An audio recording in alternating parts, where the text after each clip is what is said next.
Tirupati TTD పరిపాలనా భవనంలో అగ్ని ప్రమాద ఘటనను స్థానిక ఎమ్మెల్యే ఆరణి శ్రీనివాసులు పరిశీలించారు. ఈ సందర్భంగా ఆయన మాట్లాడుతూ టీటీడీ పరిపాలనా భవనంలో అగ్ని ప్రమాదం జరగడం దురదృష్టకరమని, అగ్ని ప్రమాదంపై పోలీసు దర్యాప్తు కొనసాగిస్తుందని అన్నారు.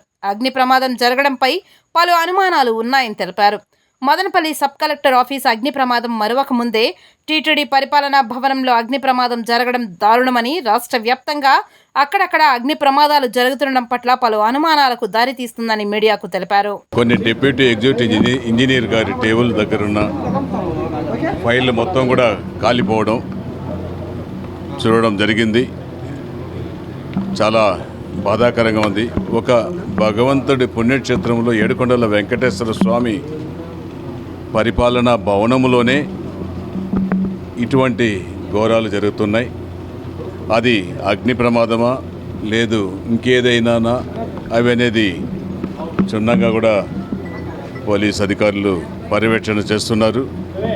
దీనిపైన అన్ని ఎంక్వైరీలు కూడా నిన్నటి నుంచి చూసి తగిన చర్యలు తీసుకోవాలనేసి కూడా నిఘా భాగం కూడా పరిశీలించి అన్నీ చూసుకోవాలనేసి కూడా జాగ్రత్తలు తీసుకొని ఇది తప్పు జరిగిందా కావాలని జరిగిందా అనేది తేల్చే బాధ్యత పోలీస్ అధికారులపైన ఉంది. ఇది ఒక సవాలుగా తీసుకొని పోలీస్ అధికారులు కూడా దీన్ని క్షుణ్ణంగా పరిశీలించి ప్రక్షాళన చేసి ఒక టీటీడీ పరిపాలనా భవనంలో ఒక ఇంజనీరింగ్ సెక్షన్లోనే ఈ విధంగా జరుగుతూ ఉంటే మిగతా దేవుడి దగ్గర ఉన్న ఫైళ్ళు కూడా కాపలా లేకుండా పోతే ఇది ఎక్కడి వరకు పోతూ ఉంది. ఒక సెక్షన్లో ఒక ఇంజనీర్ దగ్గరే కాలడం అనేది కూడా చాలా బాధాకరం. మొన్నటికి రోజు కూడా మదనపల్లిలో ఆర్డీఓ ఆఫీస్ రెవెన్యూ డివిజనల్ కార్యాలయం పూర్తిగా ఫైళ్ళన్నీ కాల్ చేయడం జరిగింది. నిన్న విశాఖపట్నంలో ఫైల్ కాల్ చేయడం జరిగింది.